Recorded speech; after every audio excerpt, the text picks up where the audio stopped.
The only reason to ship the stuff is because you had a personal attachment to it, and we were starting a new life down here and wanted new things.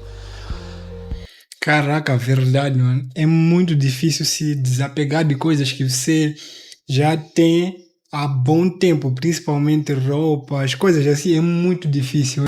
E aí, pessoal, como é que vocês estão? Tá a começar mais um vídeo legalzão. E no vídeo de hoje, gente, a gente vai ver aqui um norte-americano que se mudou para o Brasil e ele vai nos contar aqui como e por que se mudou para o Brasil, por que ele escolheu o Brasil, né? Eu acho que é para aposentar, porque ele tem uma idade bem avançada. Eu acho que ele escolheu se aposentar no Brasil.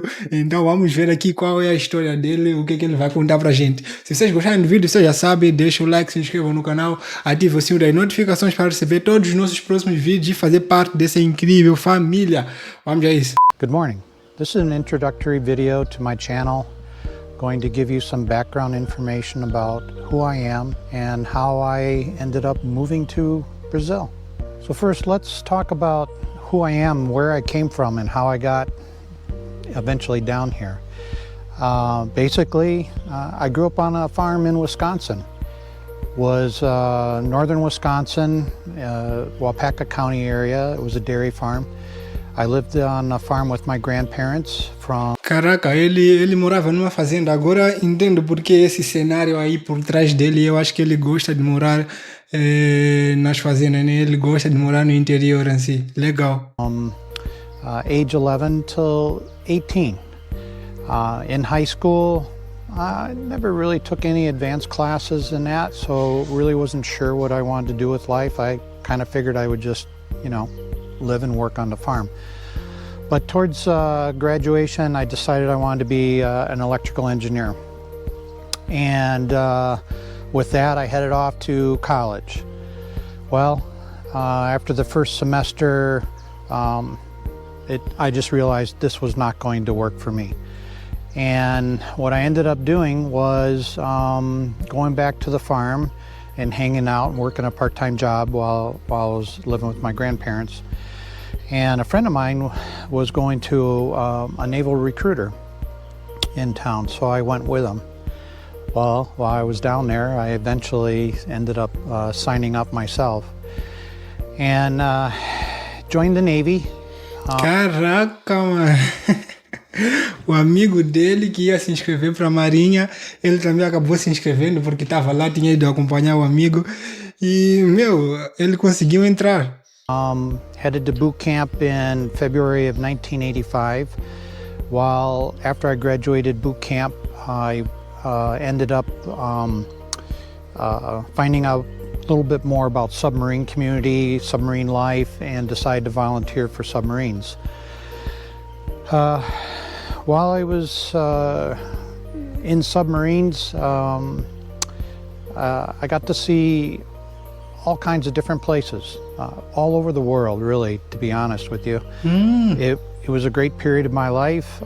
It gave me direction. It taught me a lot of things, some self-disciplines.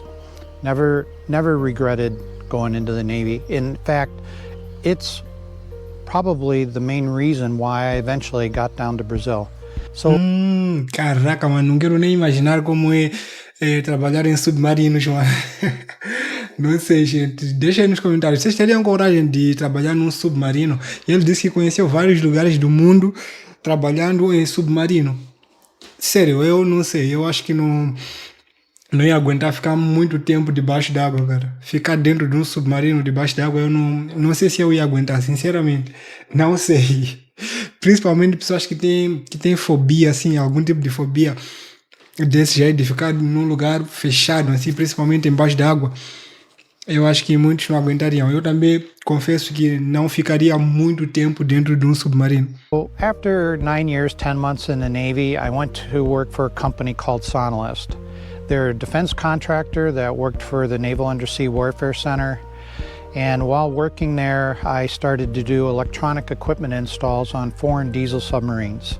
Some of the submarines that I installed countryside in their countries was Norwegians, Canadians, Japanese, Colombians. Submarines that I installed stateside or in Hawaii were Korean, Australian, Peruvian and Brazilian submarines. I stayed with Sonalis for 12 years and eventually moved on to another defense contractor called Michael. And I really enjoyed working at Michael. I spent 16 years there. They were a very new company. Started out as the 8th employee in the company, left with over 200 people in the company. I continued to do these installs for a short period of time, but never made it down to Brazil.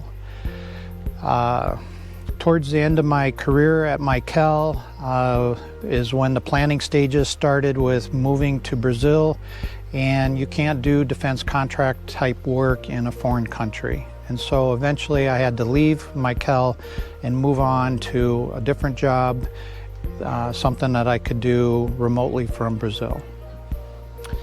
Então ele procurou emprego que pudesse fazer remotamente enquanto ele vive no Brasil. Será que ele conseguiu? Porque se conseguiu, por exemplo, se for emprego nos Estados Unidos, tipo recebendo em dólar, vivendo no Brasil, é melhor ainda. In 2022, I actually took a trip down to Brazil. So one thing, I had never been to Brazil, and I knew I needed to come down to see what the country was like. So I came down, I spent 2 weeks with my wife's daughter and her family, and they took me around the town, Criciúma, showed me the sights, showed me the restaurants, what it was like to live in the big city. While I was down there, my wife was looking at property online that was for sale. And we eventually went and looked at some of this property, and turned out we liked it and we decided to buy it. And that's when things really started to roll. We started talking more and more about what we wanted to do, what we wanted to build for our house down here and things like that. Será que a esposa é brasileira? Será que ela é brasileira ou é norte-americana também? Porque se a esposa já estava olhando essa propriedade na internet, né? Eu acho que ela ou já tinha vindo para o Brasil ou é brasileira. E compraram esse lugar bonito, mano. Que coisa linda. So as you can see behind me, this is the countryside of Brazil. This is the view from our front deck and on our property. And I think what we'll do is I'm going to go move to another location and talk a little bit more about the process of getting down here. This location on the property is really beautiful. The view behind me shows you the plateau mountain ranges, and it's another reason why we just love this area, because we're in a valley, and once you move out of this valley or drive out of it, you can see the upper ranges and the mountain cliffs and the ravines that you see are just unbelievably beautiful. So this was 2022. So when I got back the fall of 2022, we talked about moving here. And one of the things that came up was, well, 65, 67 when I retire, or maybe sooner. And we thought, well, what would we have to do in order to move sooner? A couple things. I had to sell the house. I'd have to find a different job. Can't work government type federal work from another country. It's just security requirements just don't allow you to do that. And the other thing... Acho que nos Estados Unidos não dá para trabalhar para uma empresa do governo estando num outro país, quer dizer, trabalhar remotamente. Será que no Brasil aceitam? Por exemplo, você está morando nos Estados Unidos, mas trabalhando remotamente para uma empresa do governo. Será que aceita? Pelo que ele disse, são requisitos dos Estados Unidos que não aceitam trabalhar numa empresa governamental estando num outro país. Por questões de segurança, né?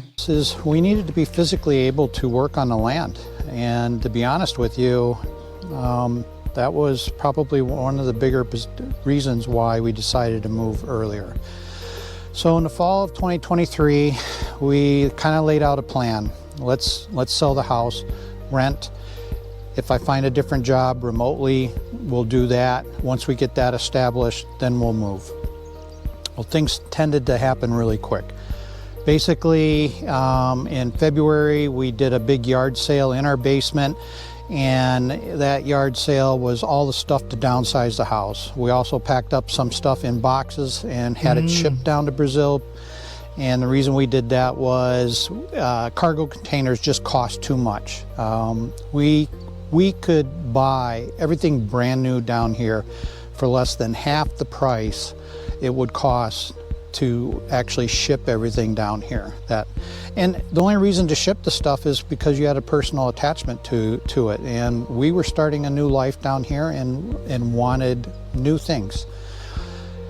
Caraca, verdade, mano. É muito difícil se desapegar de coisas que você já tem há bom tempo, principalmente roupas, coisas assim, é muito difícil. Ele disse que teve que vender muita coisa para não ter que pagar muito caro na hora de enviar as coisas para o Brasil, porque o container lá que eles pagam para poder sair dos Estados Unidos até no Brasil custa muito caro, então eles tiveram que vender muita coisa. Cara, eu odeio vender coisas, mano. Coisas que eu comprei. É normal, tipo, eu achar que preciso de um outro telefone, comprar e ficar com os dois, tipo, não conseguir se desprender do outro, mano. Não consigo. So back to the timeline, February we did the yard sale, we downsized. In April, we put the house on the market with my son-in-law's uncle. He was a realtor in Rhode Island. Within a week, the house sold. And during that same week, I actually got a different job. So now 2 of the 3 things we needed to do were done. And we were able to sell the house. I got a different job. I left my Kel. It was not easy. I don't move around a lot. I had the Navy, I went to Sonalist, and Michael. Those are the jobs I've had my entire life other than working on the farm early on. So I left, and it was all because we were going to move to start a new life. We found an apartment to rent. We started researching then how to get our pets down here because they were going with us. We also set a date. When were we going to do this? So we set the date as August 12th. That was important because all the paperwork for the pets had to be done within 10 days of the actual trip. And that'll be a whole nother video. Cara, pelo que ele tá a falar, parece que a esposa é realmente norte-americana também. Parece que a esposa é norte-americana, porque acho que viviam lá juntos, né? Just to really help out people, I will go really in depth on that, but too much information for just an introductory video. So August 12th came around, we loaded up the pets, we went to the airport. 2 days later, we were in Brazil. And that's when things started to change even more again. We went and looked at the property again. We were excited about it, but we were also, now that we were in the area, we were looking at other property. And eventually, make a long story short, we decided to sell that property and buy different property. So the property we bought was 2 hectares, and that property, that equates to like 5 acres of land. There was no development on it. It was clean, brand new. So we would have had to build a new house and stuff like that. Well, we found another piece of property in a small town called Treviso, predominantly an Italian town, and this property was significantly larger, had more usable area to do things that we wanted to do. It was a total of 13 hectares, and that comes out to about 32 acres of land. Caraca, legal, mano.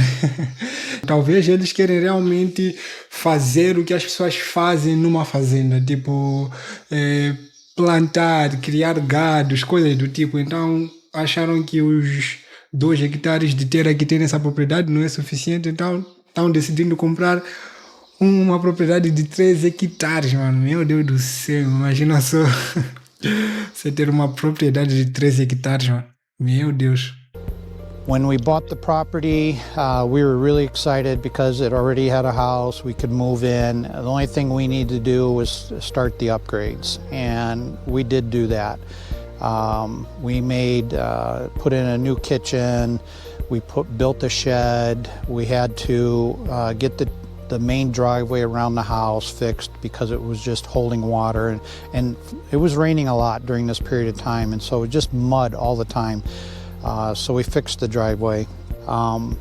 Before we moved down here, I had to research quite a few different things too. And this is another thing people need to be aware of, especially if you're an American moving to another country. At least for Brazil, a couple things we decided to do was, one, Anna and I were not married yet, and we waited to get married here in Brazil.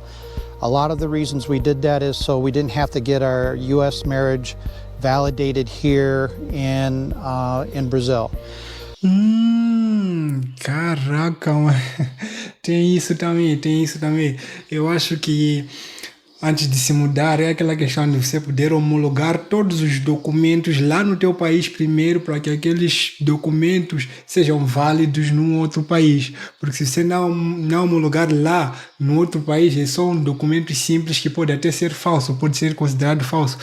Tem o mesmo, eu acho que é a mesma coisa com Moçambique, funciona desse jeito também. Toda a papelada lá de Moçambique, aqui no Brasil não funciona sem que você faça todos os trâmites lá primeiro, tipo, vá para os ministérios, consiga os carimbos e daí leve para a embaixada brasileira lá no teu país para poderem homologar mais uma vez e para você poder usar esses documentos no Brasil. Another reason we did it is we thought it was going to be simpler down here. It wasn't, but então parece que eles tiveram que casar de novo no Brasil. Again, I'll have to put that in a completely different video. But we got married on 1 September of last year. And then the other thing was my visa. I needed to have some type of permanent visa, and the reason you have to research that ahead of time is a lot of the paperwork has to be validated, or what they call apostilled. Secretary of your state has to sign off that yes, this birth certificate or this marriage divorce certificates are valid when you come down to Brazil. I had to do an FBI background report. I also had to research getting our pets down here, and part of the process was filling out the paperwork.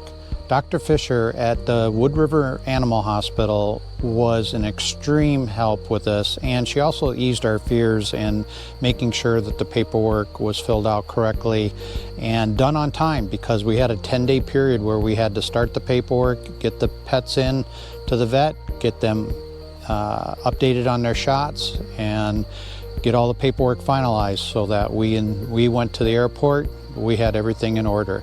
So thanks to Dr. Fisher, and thank you to Wood River Animal Hospital staff for taking care of our pets while we lived in Rhode Island. Well, I hope you enjoyed this video.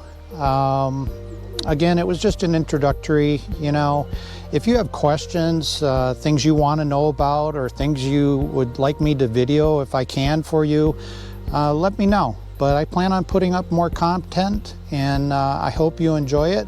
And if you did, please like and subscribe the video and share it out to your friends. Caraca, legal, mano.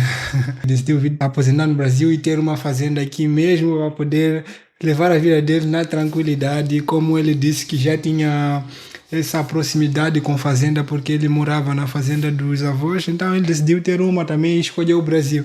Muito bom isso, mano. Um dos vídeos que a gente viu aqui de uma gringa, ela disse que o Brasil pode não ser o melhor lugar para você vir ganhar muito dinheiro, mas pode ser o melhor lugar para você se aposentar. Ainda mais sendo americanos, ganhando em dólar, fica ainda melhor. E é isso, pessoal. Espero que tenham gostado do vídeo. Não esqueçam de deixar o like, se inscrever no canal, ativar o sininho das notificações para receber todos os nossos próximos vídeos e fazer parte dessa incrível família. Até o próximo vídeo. Fui!